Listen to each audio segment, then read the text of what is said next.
우리 함께 기도하심으로 목요 기도에 시작하도록 하겠습니다. 같이 하겠습니다. 하나님, 주의 말씀을 드리려 합니다.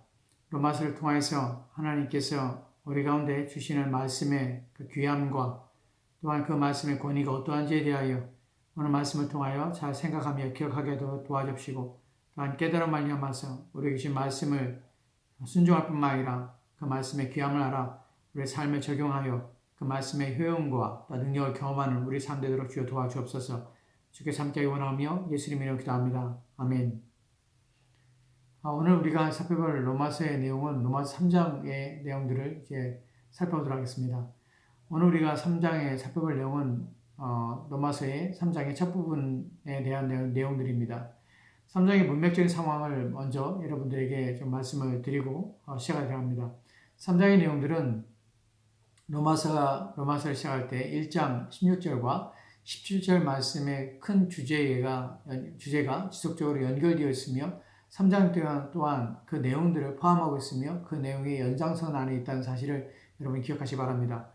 로마서의 3장의 내용들은 로마서 1장 16절과 17절 말씀과 18절 말씀에 그 기반을 갖고 있는데 16절 말씀에 우리가 살펴볼 때 이렇게 말씀하는 것을 보게 됩니다. 바울은 복음 부끄러워하지 않고 또한 그 복음 부끄러워하지 않는 이유는 복음은 모든 믿는 자들에게 구원을 주시는 하나님의 능력이 된다고 말씀하고 있습니다. 그리고 17절 말씀에서는 이렇게 말씀하고 있는데 복음에는 하나님의 의가 나타나서 믿음으로 믿음에 이르게 하나니 오직 기록된 바 의인은 믿음으로 말미암아 살리람과 같으니라. 아멘. 여기서 바울이 말하고자 하는 것은 복음에는 하나님의 의가 나타나기 때문에 복음을 부끄러워하지 않는다는 것입니다. 즉 바울은 계속해서 복음을 증언하며 이방인과 유대인 모두에게 복음이 필요하다는 사실을 역설하고 있는 것입니다. 우리가 이제 로마서 1장 18절 말씀에서 이러한 구절들을 우리가 알게 되는데 왜 모든 사람에게 복음이 필요하며 이방인이나 또한 유대인이나 가릴 것 없이 모든 사람들이 복음을 들어야 되는가 하는 부분에서 로마서 1장 18절 말씀에 이렇게 기록하고 있습니다. 제가 봉독하겠습니다. 하나님의 진노가 불의로 진리를 막는 사람들의 모든 경건하지 않음과 불의에 대하여 하늘로부터 나타나니 아멘. 바로 하나님의 진노가 불의로 진리를 막는 사람들의 모든 경건하지 않은 것과 불의에 대하여 하늘로부터 나타나고 또한 나타나고 있고 또한 나타날 것이기 때문에 복음으로부터 하나님의 의가 범죄한 모든 인간들에게 필요하다는 것입니다. 그리고 이어서 바울은 이 하나님의 진노가 이방인들에게 임할 것을 또한 증명하고 있습니다. 그럼 유대인들은 이 복음이 필요하지 않은 것인가 하는 것에 대하여 그들은 하나님의 진노를 받지 않게 되는 것인가에 대한 물음에 대하여 바울은 복음은 이방인들에게만 필요한 것이 아니라 유대인에게도 반드시 필요한 것이며 또한 그들 또한 비록 율법을 가지고 있고 하나님을 안다고 하지만 하나님의 진노를 피할 수 없다는 것을 이 장에서 증명하고 있는 것입니다. 즉 복음은 이방인들뿐만 아니라 스스로 옳다고 여기며 의롭다고 하는 유대인들에게도 필요하다는 것입니다. 이것을 우리는 2장에서 통하여서 유대인들에 대해서 1장의 18절 이후에서 이방인들에 대하여 이렇게 복음은 모든 자들에게 필요하다는 사실을 지금 바울이 역설하고 있다는 것을 여러분이 생각하시고 이제 3장의 내용들을 좀 살펴보도록 합시다. 3장의 내용들은 같은 주제를 연속해서 말씀하고 있는데 3장은 세 부분으로 나눌 수 있습니다. 첫 번째 부분은 1절에서 8절까지 부분이고요. 둘째 부분은 9절에서 20절 말씀까지입니다. 세 번째 부분은 21절에서 31절 말씀까지 내용들입니다. 이 부분은 각각 나누어서 여러분의 말씀을 드릴 것입니다. 각 내용들을 잘 설명하면 첫 번째 부분 1절에서 8절의 내용들을 보면 유대인들의 반론에 대한 설명입니다. 유대인들은 바울이 지금 말하고 있는 것은 이런 반론들을 생각할 것이고 그 반론들에 대해서 설명하는 것입니다. 그리고 두 번째 부분은 유대인들이 제기하는 난제들 그리고 반론에 대하여 구약 성경을 인용합니다. 그리고 그걸 통해서 증명합니다. 그것이 두 번째의 이 9절부터 20절까지의 말씀의 내용들입니다. 그리고 세 번째 부분은 21절부터 31절 말씀까지인데 예수 그리스도 안에 있는 하나님의 의에 대하여 말씀하고 있습니다. 이것으로 복음의 하나님의 의가 어떻게 나타나게 되었는지를 설명하며 또한 어떻게 범죄함으로 하나님의 진노에서 벗어날 수 없는 인간이 의롭게 되었는가 하는 것을 증명하게 됩니다. 이 부분은 로마서 가운데서 가장 중요하며 아주 중요한 부분이기 때문에 나중에 후에 깊이 더 말씀들을 좀 생각해보고 살펴볼 것입니다. 왜냐하면 하나님께서는 자신의 의를 만족시키는 동시에 또한 죄 가운데 있는 인간을 의롭게 하시는 방법에 대하여 말씀하고 있기 때문에 그렇습니다. 그래서 이 구절은 복음의 핵심이며 어떻게 의롭게 되는가 하는 부분을 가장 잘 설명해 주고 있는 핵심 구절인 것입니다. 하나님의 타락한 인간 구원의 방식이 무엇이었는가를 명확하게 보여주는 구절인 것입니다. 이제 오늘 우리는 첫 번째 부분들, 로마서 3장의 첫 번째 부분에 대하여 말씀을 좀 드리며 좀 살펴보도록 합시다. 로마서 3장 1절 말씀을 보면 이렇게 기록되어 있습니다. 제가 봉독합니다. 그런즉 유대인의 나음이 무엇이며 할례의 유익이 무엇이냐? 이미 앞서 2장에서 바울은 유대인들과 또한 이방인들이 다 같이 하나님의 진노 아래 있다고 말하였습니다. 이에 대하여 유대인들 가운데 반론이 제기되며 또한 이의를 제기할 수 있는 것을 바울은 알고 있었습니다. 유대인들은 자신들이 이방인들과 같다는 말에 대하여서 자신들을 이방인과 전혀 다른 존재임을 스스로 자동적으로 반사적으로 그들 마음속에 들게 된다는 것이에요. 그 이유는 자신들의 조상인 아브라함이고 또한 그에게 주었던 언약과 율법 등 구약 전체가 아무것도 아닌가라는 것에 대한 의문, 반론을 제기했다는 것이에요. 다시 말씀드립니다. 이방 유대인들에게 율법을 받고 또 하나님 말씀을 받았으며 또한 언약을 받은 백성이지만 그렇다면 그들 또한 복음이 필요하며 그들 또한 예수 그리스도를 믿음으로 말미암아 의롭게 되는 방법밖에 없다는 사실을 말할 때에 유대인들이 스스로 생각할 때에 어떻게 생각하냐면 그러면 아브라함이 주셨던 언약 우리가 아브라함을 우리의 조상으로 또 그 언약 가운데서 우리가 있는데 그것들이 아무것도 아닌가 또한 구약의 율법을 우리 가운데 주셨는데 그것을 지킴으로 우리가 이렇게 된다고 여기며 율법을 지켜왔는데 그것들은 또 아무것도 아닌가 하는 반론을 제기하셨다는 것이에요. 이러한 유대인들의 반발과 논란에 대해서 바울은 자신의 말의 의미에 대하여 설명을 하고 있는 것입니다.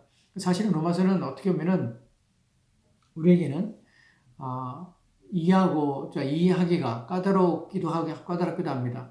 왜냐하면은 바울의 머릿속에 생각 속에서는 지금 논제들 즉 아직 가상의 질문을 던질 수 있는 내용들을 가지고 지금 논증하며 입증하려고 하기 때문에 그래요.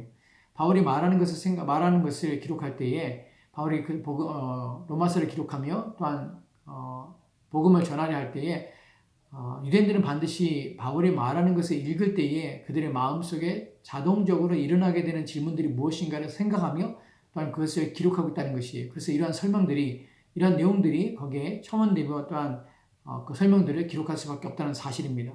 오늘 우리의 입장에서 로마서 읽을 때는 이것이 굳이 우리가 알아야 되는가 하는 부분에 있지만 사실은 이 부분들은 또한 하나하나의 내용 속에서 복음을 담아내고 있기 때문에 복음을 이해하며 복음이 구약과 어떻게 다른가, 또 유대인들의 사고가 어떤가, 또 우리가 어떤 위험에 빠질 수 있는가 하는 부분들을 가르쳐주는 데 있어서 유익하기 때문에 이런 본문들은 여전히 우리에게도 유익한 것입니다. 바울이 유대인들과 이방인들이 다르지 않다는 것은 그들은 유대인이란 이유로 하나님의 진노에서 벗어날 수 없습니다.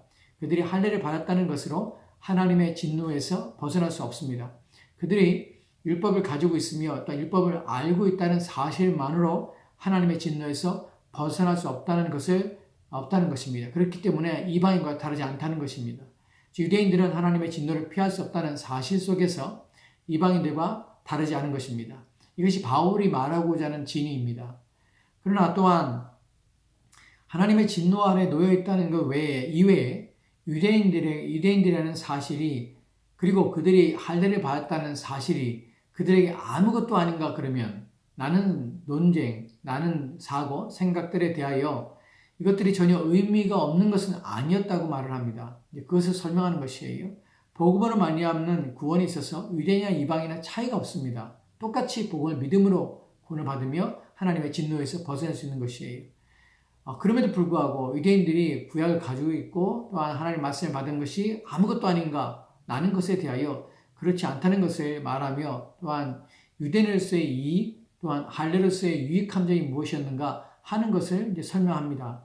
이에 대하여 로마서 3장 2절 말씀을 보면 이렇게 기록되어 있는데 제가 봉독하겠습니다. 범사에 많으니 우선은 그들이 하나님 말씀을 맡았습니다. 아멘. 범사에 많다고 합니다. 유대인이라는 사실이 그리고 그들이 할례를 받았다는 사실이 유익한 것들이 있다는 것입니다. 이에 대하여 바울은 우선은 이라고 말하는데 이 단어는 헬라어로 첫 번째라는 의미를 가지고 있지만 바울은 그 외 어디에서도 둘째로라는 말을 사용하지 않고 있습니다. 왜냐하면 이 단어를 바울은 순서로서 첫째라고 말하는 것이 아니기 때문에 그래요. 첫 번째라고 말하는 것은 범사에 많은 우선 그들이 범사에 많으니 우선이라는 그 첫 번째라고 번역이 되는 이 단어는 첫째라는 의미가 아니라 순서의 첫째라는 의미가 아니라 가장 중요한 으뜸이 되는 것이라는 의미입니다. 그래서 범사에 많으니 으뜸이 되는 것은 그들이 하나님 말씀을 맡았다는 것입니다. 그러면 가장 중요하고 으뜸이 되는 것은 하나님 말씀을 맡았다는 것인데 유대인들이 그 하나님 말씀을 맡았다는 것입니다. 맡았다는 표현은 정확하게는 맡기워졌다는 의미입니다. 하나님께서는 자신의 말씀을 유대인들에게 맡도록 하신 것입니다. 또한 그들이 돌보도록 또한 지키도록 하셨다는 것입니다. 이제 말씀이라는 단어에 대해서 좀 주목해 보도록 하겠습니다. 정확히 이 단어의 의미가 무엇인지를 아는 것이 중요하기 때문에 그렇습니다. 이 단어는 신약 성경에서 4군데만 사용되었습니다. 한 번은 스데반이 공회원들 앞에서 증언할 때에 사용되었는데 사도행전 7장 38절 말씀을 보면 이렇게 기록되어 있습니다. 제가 봉독하겠습니다. 신의 산에서 말하던 그 천사와 우리 조상들과 함께 광야 교회에 있었고 또 살아있는 말씀을 받아 우리에게 주던 자가 이 사람이라. 아멘. 스데반은 모세가 살아있는 말씀을 받아 우리에게 주었다고 합니다. 여기에 말씀이라는 단어가 로마서 3장 2절 말씀에 사용된 그 단어입니다. 이 단어의 뜻은 신탁이라는 뜻입니다. 하나님의 살아있는 신탁을 받았다는 것을 의미합니다. 또 다른 구절을 한 구절 더 보도록 합시다. 베드로전서 4장 11절 말씀을 보도록 합시다. 제가 봉독하겠습니다. 만일 누가 말하려면 하나님의 말씀을 하는 것 같이 하고 누가 봉사하려면 하나님이 공급하시는 힘으로 하는 것 같이 하라. 이는 범사에 예수 그리스도로 말미암아 하나님이 영광을 받으시게 하려 함이니 그에게 영광과 권능이 세세에 무궁토록 있느니라. 아멘. 누가 말하려고 하면 하나님의 말씀 즉 하나님으로부터 신탁을 받아 말하는 것처럼 하라는 의미로 계시를 말하는 것처럼 이라는 의미입니다. 이 의미는 결코 직통계시를 의미하는 것은 아닙니다.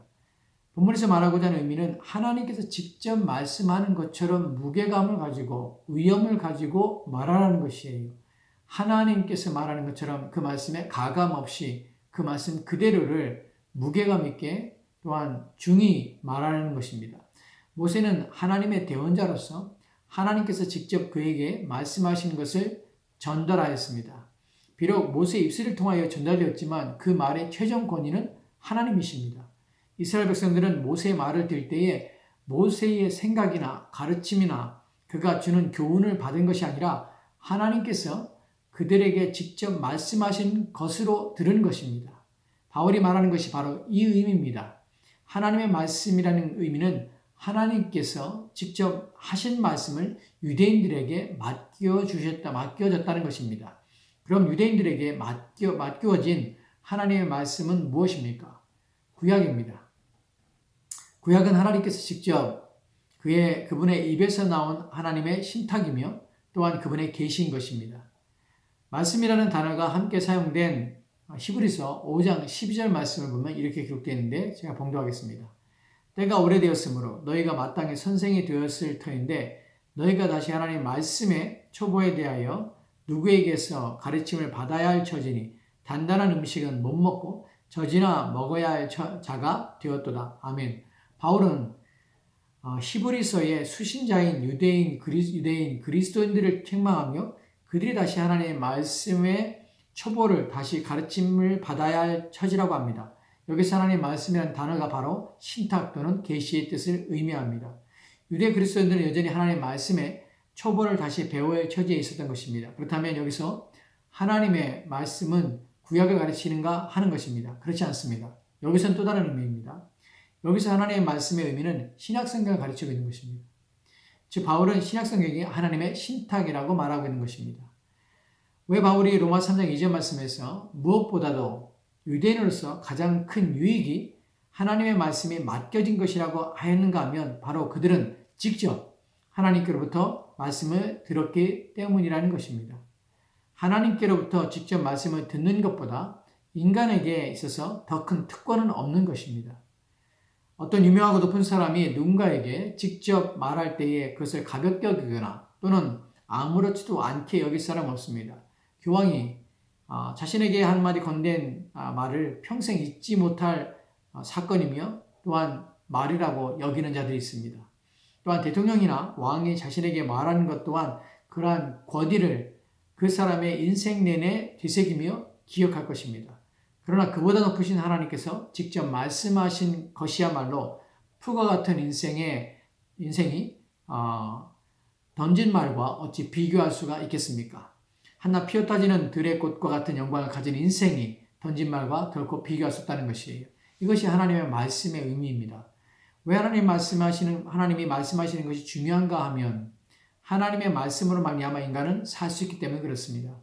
신명기 8장 3절 말씀을 보면 이렇게 기록되어 있는데 제가 봉독하겠습니다. 너를 낮추시며 너를 줄이게 하시며 또 너도 알지 못하며 내 조상들도 알지 못하던 만나를 내게 먹이신 것은 사람이 떡으로만 사는 것이 아니요 여호와의 입에서 나오는 모든 말씀으로 사는 줄을 내게 알게 하려 하심이라. 아멘. 사람이 사는 것은 떡으로만 사는 것이 아닙니다. 인간은 하나님의 입으로 나오는 모든 말씀으로 살게 된다는 것입니다. 그것을 이스라엘 백성들은 광야 40년 동안 경험하는 것입니다. 우리가 기억해야 하는 것이 바로 이것입니다. 하나님께서 세상을 창조하실 때 말씀으로 세상을 창조하셨습니다. 또한 그분의 말씀으로 세상을 다스리시며 또한 인간 또한 그분의 말씀을 의지함으로 생명을 유지하며 구원을 얻고 영생을 얻어 살게 하시는 것입니다. 실제적으로 인간이 가질 수 있는 최대의 특권이 하나님으로부터 오는 말씀을 직접 듣는 것이라면 하나님께서 인간에게 말씀하시기를 멈추는 것만큼 인간에게 고통스럽거나 또는 가장 괴로운 것은 없다는 사실을 알아야 합니다. 아모스서 8장 18절 말씀은 이렇게 읽겠습니다. 제가 봉독합니다. 주 여호와의 말씀이라. 보라 날이 이를지니라. 내가 기근을 땅에 보내리니 양식이 없어 주림이 아니며 물이 없어 가람이 아니요 여호와의 말씀을 듣지 못한 기갈이라. 아멘. 양식이 없어 고통을 당하는 것도 큰 고통이자 어려움입니다. 또한 물이 없어서 갈아여 당하는 고통 또한 견디기 힘든 것입니다. 그러나 그 무엇보다도 인간에게 더 큰 고통과 괴로움은 하나님의 말씀을 듣지 못하는 기갈이라는 사실을 영적으로 깨어있으며 또한 거듭난 사람들은 압니다. 우리는 이러한 영적인 기갈에 대하여 인식하지도 못할 수도 있지만 또한 하나님의 말씀을 듣지 못하며 하나님께서 말씀하지 않을 때에 인간은 어떠한 소망도 없다는 사실을 우리는 알아야 합니다. 우리는 하나님의 말씀이 없을 때에 자신의 인생에 대하여 바른 길을 찾을 수도 없을 뿐만 아니라 또한 자신의 인생에 대하여 바르게 이해하며 또한 발견할 수도 없는 것입니다. 어떠한 기대나 또한 바람도 가질 수가 없는 것입니다. 하나님의 침묵은 모든 인간에게 있어서 가장 비참한 일이며 죽음과 같은 것입니다. 이런 의미에서 유대인들은 최고의 특권을 얻은 자들이었습니다. 하나님의 말씀이 그들에게 맡겨졌기 때문에 그렇습니다. 그들은 하나님이 말씀하심을 통하여서 하나님께서 살아계심을 알았을 뿐만 아니라 하나님으로부터 언약을 받았으며 그 하나님으로부터 그분이 누구신지를 알 수 있는 지식을 얻게 되었던 것입니다. 또한 그들은 무엇보다 하나님의 말씀을 통하여 메시아가 오신다는 사실 또한 듣게 되었습니다. 그러나 이 모든 유익함에도 불구하고 그들은 하나님의 말씀을 듣기를 원하지 않았으며 그 말씀에 순종하기를 원하지 않았던 것입니다. 하나님의 말씀을 믿음으로 받고 순종하지 않았기 때문에 그들의 특권과 유익이 그들 자신에게 쓸모없게 되어진 것입니다. 이런 모습 속에서 우리에게 주는 교훈은 바로 이것입니다. 유대인들만 하나님의 말씀을 맡은 것이 아니란 사실입니다. 우리에게는 하나님의 말씀인 구약 성경뿐만 아니라 신약 성경까지 맡기신 것입니다. 그것은 책이 아니라 하나님께서 자신을 계시하시는, 자신을 나타내시며 자신의 말씀을 기록한 것입니다. 즉 그것은 하나님의 말씀입니다. 그것이 비록 인간 저자들을 통하여서 우리 가운데 주어졌지만 하나님께로부터 받아 기록하여서 우리 가운데 전달하고 또 우리 가운데 읽히게 되고 또 우리 가운데 들리게 하였기 때문에 그것인 원저자이신 하나님의 말씀인 것입니다. 우리는 살아계신 하나님의 말씀을 듣고 있는 것이며 또한 읽고 있는 것이며 또한 가지고 있으며 또한 전하라고 맡겨진 자들이라는 사실을 기억해야 합니다. 우리가 가지고 있는 성경을 대할 때 우리는 이 성경에 기록된 말씀들이 모두 하나님의 신탁이라는 사실을 기억해야 합니다. 사람에 의해서 쓰여졌지만 그들은 대리일 뿐입니다. 하나님께서 직접 나에게 하시는 계시의 말씀이 바로 성경입니다. 그분이 지금 성경을 읽고 있는 나에게 하나님의 말씀을 듣고 있는 나에게 직접 말씀하시고 계시다는 사실을 우리는 믿어야 합니다. 그리고 그 말씀에 따라 순종하며 또한 적용하며 살아야 하는 것입니다. 우리 유대인들을 교훈 삼아 내게 주신 하나님의 말씀의 특권의 유익을 놓치지 않도록 붙잡아야 하는 것입니다. 겸손함과 두려움으로 성경을 대해야 합니다. 순종하는 마음과 태도로 성경 말씀을 읽어야 합니다. 지식을 얻기 위함도 아니고 또한 경건의 모양을 내기 위함도 아니고 또한 해야 할 일을 치르기 위해 하는 것도 아닙니다. 하나님께서 내 영혼에게 말씀하시는 것을 듣기 위함이며 나를 살리시려는 하나님의 계시이기에 그 말씀을 마음으로 듣고 영혼에 새겨야 하는 것입니다. 이것이 하나님 말씀을 대하는 우리의 자세와 태도여야 하는 것입니다. 즉 정리하면 유대인들은 이방인들과 동일한 방식으로 구원했지만 그렇다면 그들이 유대인과 또한 그들이 이방인과 전혀 다르지 않다는 사실 때문에 그들 마음속에 그러면 우리 조상들에게 주신 것들, 우리가 가지고 있는 것들, 또한 우리 율법들, 이 모든 것도 우리에게 헛된 것인가, 의미 없는 것인가, 구약의 모든 것들은 아무런 쓸모없는 것인가 하는 부분에서 그렇지 않다는 것이 그 자체로 쓸모가 있었습니다. 왜냐하면 가장 중요한 것은 하나님 말씀을 맡았기 때문에 그래요. 근데 그 맡은 것을 하나님께서 신탁으로 그들에게 주시고 말씀하시고 그들에게 나타나신 것을 그들은 들음에도 불구하고 그래서 순종하지 않았고 그 말씀에 맡은 것이 그들에게 아무런 유익이 되지 못했다는 것입니다. 이것이 문제인 것이 그것을 바울이 지적하는 것입니다. 이 말씀의 교훈은 바로 우리에게 주신 하나님의 말씀, 이것은 계시의 말씀입니다. 성경은 일반 책이 아니라 하나님이 우리에게 주신 원저자가 하나님이시며 그렇게 그 말씀을 읽을 때에, 들을 때에 우리는 주의를 기울여 조심하여 그 말씀이 하나님께서 나에게 주시는 말씀을 알고 살아계신 하나님의 생명의 말씀을 깨닫고 또한 그리하여 주의 깊게 하나님 말씀을 읽으며 겸손하게 하나님 말씀을 받으며 또한 그 말씀으로 우리의 생활과 우리의 삶을 순종하며 또한 지켜내며 또한 그 말씀에 따라 사는 삶을 살아야 하는 것입니다. 이것이 하나님 말씀을 대하는 바른 성도의 자세인 것입니다. 기도합시다. 하나님, 오늘 우리가 주의 말씀을 통하여서 하나님 말씀을 맡겨있다는 사실을 기억하게 하옵소서. 우리 가운데 구약과 신약을 주시고 그 말씀을 통하여서 하나님 누구신지를 나타내며 드러내셨으며 우리가 어떠한 삶을 살아야 되는지에 대하여 교훈하고 계심을 우리가 알게 도와주시고 그 말씀을 받을 때에 받들어 받게 도와주시고 또한 그 말씀을 받을 때 겸손한 마음으로 받게 도와주시고 말씀을 받을 때 순종의 자세로 받게 도와주시고 그 말씀을 받을 때에 그 말씀이 생명으로 우리의 삶을 변화시키며 우리 삶에 적용하는 능력의 말씀을 받도록 주여 도와주옵소서. 하나님의 말씀으로 받는 일에 우리의 마음을 두도록 도와주시고 진지함으로 단 진실함으로 참됨으로 하나님 말씀을 대하도록 주여 도와주시옵소서. 주께서 함께 원하며 예수님을 기도합니다. 아멘.